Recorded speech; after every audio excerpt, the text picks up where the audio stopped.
Hey fellas, PV2 Smurf here. PV2 Smurf here, PV2 Smurf here. Oh fellas, PV2 Smurf here.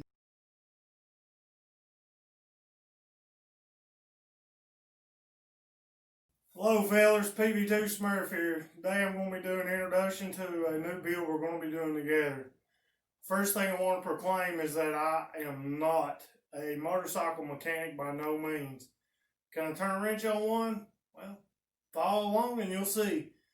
I do want to make a disclaimer that I'm not a motorcycle mechanic for the simple fact that I really don't call the exact parts by the correct name. I understand their functionality and how they work with the engine, but I'm not particularly sure of all the correct terms.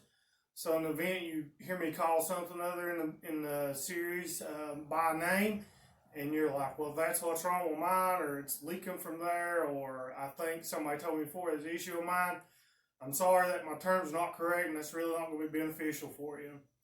So basically, my apologies.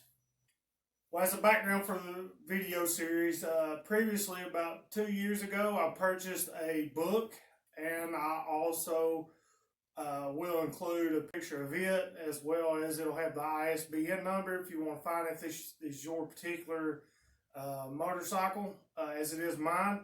I also purchased a gasket kit. The gasket kit includes every single gasket in order I was going to rebuilding all the seals. That includes the main engine portion on the bottom, which I will not be actually tearing into, quote unquote, or replacing seals in.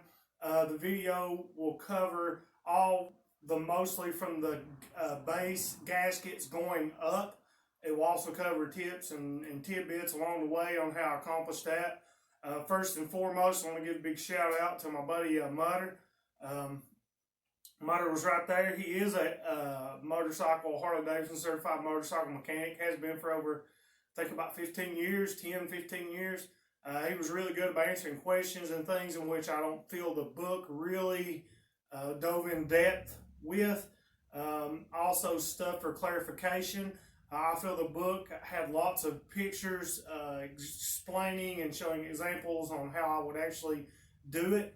But the book, I feel, in certain aspects really lacked attention to detail on certain things that I feel that as I would say a first timer, like myself, you probably are too, of doing this. So I reached out to him for help. So first and foremost, thank you, Mutter. Second thing, the introduction to the build. What do we have behind us here? Behind us here we have a 1996 Harley Davidson Softail Custom or Custom Softail. It has a 1340 Evolutionary motor on it. It is carbureted. The main thing I've realized with these engines is that with the 1340s over time, the base gaskets begin to seep. And by seep, as you're running at idling speeds or after you ride it and you park it, you can see oil seeping out from the bottom of the base gaskets. The base gaskets are where the actual cylinder touches the bottom portion of the engine. So I want to address that issue as I got tired of cleaning up oil out of the floor and have to set a drain pan under it and stuff. Even though this engine only has 33,000 original miles on it, I feel that this was the best course of action to move forward. Even though I bought these gaskets and the gasket set and the book over 2 years ago due to time constraints, I've not really had time to focus on this project. I'm sorry that my videos will not be exclusive to specifically every single step along the way. I feel some people with mechanical ability will be able to piece together the parts that I did not record.